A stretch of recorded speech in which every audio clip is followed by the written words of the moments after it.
ہماری خوش قسمتی ہے مولانا کہ آپ نے یہاں آنے کی درخواست قبول فرمائی۔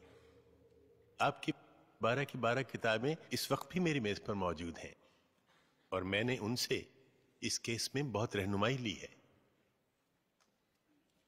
یہ فرمائیے کہ شرعی نقطہ نظر سے کیا ایک مسلمان لڑکی کا غیر مذہب میں نکاح جائز ہے؟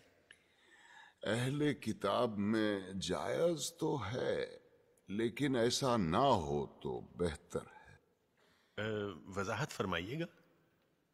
ناپسندیدہ ہے خدا کی نظر میں، لیکن ناپسندیدہ تو شراب پینا بھی ہے، جھوٹ بولنا بھی ہے۔ ہم شرابیوں کو یا جھوٹوں کو اسلام سے خارج تو نہیں کر دیتے۔ اس بچی کے بیان کی جو نقل آپ نے مجھے عنایت کی تھی، میں نے اسے بہت غور سے پڑھا ہے۔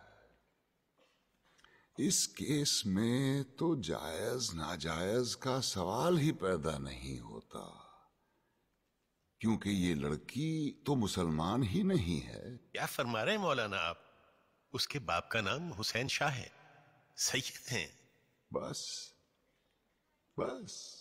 کیا صرف نام مسلمانوں والا ہونا کافی ہے؟ عیسائیوں کے ملک میں پیدا ہوئی، عیسائی عورتوں نے اس کی تربیت کی، نام عیسائیوں والا رکھا گیا، باپ نے بغیر شادی کے اسے مائیں لا کے دی، اور آپ اس پر یہ الزام لگا رہے ہیں کہ یہ غیر اسلامی کام کر رہی ہے۔ سبحان اللہ! یہ تو ویسا ہوا کہ کسی کے ڈاکٹر بننے سے پہلے آپ اس پر اعتراض کریں کہ اسے آپریشن کرنا نہیں آتا۔ تو آپ کے خیال میں قصوروار کون ہے؟ ایک ہیں اس بچی کے والد صاحب، اور دوسرے ہیں ایک محترم مولانا صاحب، جنہوں نے اسلام کی ایک نہایت غلط تصویر دکھا کے اس بچے کو جذباتی کیا اور اسے ثواب کا لالچ دے کے اس سے گناہ کروایا۔ گویا آپ یہ کہہ رہے ہیں کہ ایک باپ اپنی بیٹی کی شادی اپنی مرضی سے نہیں کر سکتا؟ صرف اپنی مرضی سے ہرگز نہیں۔ اور اسلام ایک لڑکی کو اپنی مرضی سے شادی کرنے کی اجازت دیتا ہے؟ اجازت؟ حق ہے اس کا، پیدائشی حق۔ حدیث کی کتاب کھول کے دیکھیے، ناسائی والیوم 2 چیپٹر کتاب النکاح ورق نمبر 403۔ نبی کریم صلی اللہ علیہ وسلم کے پاس ایک عورت آئی، کہنے لگی یا رسول اللہ، میرے والد نے مجھ سے پوچھے بغیر میری شادی کرا دی تھی، مجھے اپنا خاوند پسند نہیں ہے، میں کیا کروں؟ ایک لمحے کا توقف کیے بغیر آپ نے فرمایا میں ابھی تمہارا نکاح ختم کیے دیتا ہوں۔ وہ بولی بس رسول اللہ، مجھے طلاق نہیں چاہیے، میں صرف اپنا حق معلوم کرنا چاہتی تھی۔ حدیث کی دوسری کتاب کھولیے، بخاری شریف والیوم 3 چیپٹر کتاب النکاح ورق نمبر 94۔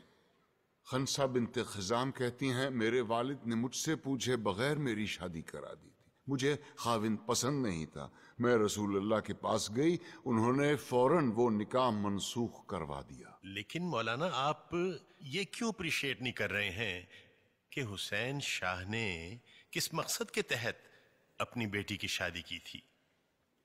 اور مولانا طاہری نے تو سرمد کو، جو کہ ایک ناچنے گانے والا، جینز پہننے والا مغرب زدہ نوجوان تھا، اسے اسلامی حلیے میں ڈھال کر ایک عاشق رسول بنا دیا۔ حلیہ؟ اسلامی حلیہ اور گانا بجانا یعنی موسیقی، دونوں بہت اہم موضوع چھیڑ دیے ہیں آپ نے۔ پہلے آئیے موسیقی کی طرف۔ دلائل کا ایک انبار ہے میرے پاس موسیقی کے حق میں، لیکن میں صرف ایک دلیل دینا چاہتا ہوں جس کے بعد دوسری کوئی دلیل ہو ہی نہیں سکتی۔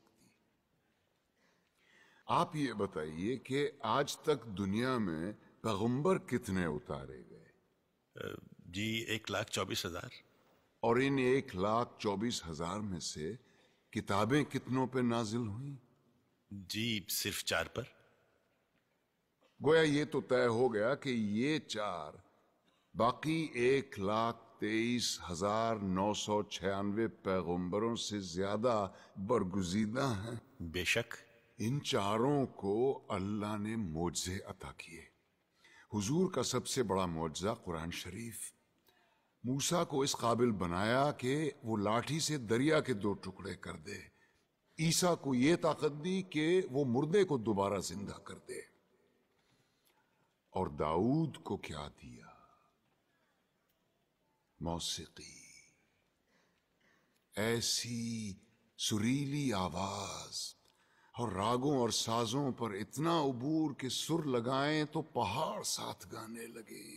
دنیا جہان کے پرندے مدہوش ہو کے آواز کی جانب کھنچے چلے آئیں. زبور اٹھا کے دیکھیے، یہ تک لکھا ہے کہ کن راگوں سے اور کن سازوں پہ گا کے حضرت داؤد الصلاۃ السلام نے خدا کی حمد و ثنا کی. کیا یہ ممکن ہے کہ خداوند کریم اپنی تعریف سننے کے لیے ایک حرام چیز کا انتخاب کرے اور اپنے ایک برگزیدہ پیغمبر کو حرام چیز معجزے میں دے؟ کیا یہ ممکن ہے کہ نبی کریم صلی اللہ علیہ وسلم موسیقی کو حرام بھی سمجھیں اور حضرت عائشہ رضی اللہ عنہا سے یہ بھی پوچھیں کہ برات جس قبیلے میں گئی ہے وہ انصار ہیں اور انصار موسیقی کے بہت رسیا ہوتے ہیں، کیا تم نے برات کے ساتھ کچھ گانے والیاں بھی بھیجی ہیں یا نہیں؟ کیا یہ ممکن ہے کہ وہ موسیقی کو حرام بھی سمجھیں اور ابو موسیٰ اشعری کی قرت سے خوش ہو کر اس سے یہ بھی کہیں کہ لگتا ہے تمہارے گلے میں تو داؤد کا ساز رکھ دیا گیا ہو؟ اب آئیے حلیے کی طرف. آپ نے کہا جینز زدہ نوجوان یا اسلامی حلیہ. افسوس، صد افسوس، ہم نے معاشرت اور مذہب کو آپس میں کیسا گڈ مڈ کر دیا ہے. لباس کا تعلق معاشرت سے ہے، مذہب سے بالکل نہیں. یہ کیسے ممکن ہے کہ ایک ایسا دین جو بقول ہمارے ساری کائنات اور تمام زمانوں کے لیے اتارا گیا، وہ لباس کے لیے کسی ایک خاص یونیفارم پر اصرار کرے؟ پر ہم اتنے معصوم ہیں کہ الاسکا کے برفیلے میدانوں میں یا نیوزی لینڈ کی منجمد پہاڑوں میں بھی اگر کوئی اسلام قبول کرے تو ہم اس سے کہیں گے کہ اسلام کی تعلیمات تو ہوتی رہے گی، پہلے شلوار پہنو اور اسے ٹخنوں سے اوپر رکھو. اور یہی رویہ ہمارا داڑھی کے سلسلے میں بھی ہے. لیکن داڑھی تو مولانا آپ نے بھی اتنی لمبی رکھی ہوئی ہے. الحمدللہ، مگر اپنی مرضی سے رکھی ہے. دین نے فرض نہیں کی مجھ پہ. دین میں داڑھی ہے، داڑھی میں دین نہیں. سنت موقدہ ہے، رسول اللہ کی تھی. جو عاشق رسول ہے وہی داڑھی رکھتے ہیں. بالکل درست فرمایا آپ نے، لیکن داڑھی عشق کا آغاز نہیں، انتہا ہے بیٹے. عشق جب انتہا کو چھوتا ہے تو عاشق کا جی چاہتا ہے کہ وہ بھی دکھنے میں اپنے محبوب جیسا بن جائے. کیا خوب کہا ہے کسی پنجابی صوفی شاعر نے، سیونی مینو رانجھا آکھو ہیر نہ آکھو کوئی. کہیں ہم غلطی تو نہیں کر رہے ہیں کہ عاشق کا پہلا قدم عشق کی آخری سیڑھی پہ رکھوا رہے ہیں؟ کیا وجہ ہے بیٹے کہ اتنے لمبی لمبی داڑھیوں والے 3-3 4-4 حج کیے ہوئے حاجی صاحبان اسمگلنگ کرتے یا جھوٹ بولتے عام نظر آتے ہیں؟ وجہ یہ ہے کہ مجھ جیسے ناسمجھ عالم سارا زور داڑھی رکھنے اور شلوار پہننے پر ہی دیتے ہیں. کہیں ہم غلطی سے عاشق رسول کے بجائے عاشق ابو جہل تو نہیں پیدا کر رہے ہیں؟ کیونکہ داڑھی تو ابو جہل کے بھی تھی، لباس بھی وہی تھا جو رسول اللہ زیب تن فرماتے تھے. ترتیب الٹی ہے بیٹے. پہلے ظاہر نہیں، پہلے باطن کو ٹھیک کرو. اندر آگ لگاؤ، باہر خود بخود آئے گی. ورنہ یہی ہوگا کہ لوگ حرام کی کمائی جیب میں ڈالے حلال گوشت کی دکان ڈھونڈتے پھر رہے ہوں گے۔ اسلام یا میوزک اور اسلام یا پتلون میں سے یا نکال دو۔ یہ مت بھولو کہ اس ملک میں اسلام کی سب سے زیادہ خدمت دو ایسے آدمیوں نے کی ہے جن کے داڑھی بھی نہیں تھی اور جو کوٹ پتلون پہنا کرتے تھے، محمد علی جناح اور علامہ اقبال۔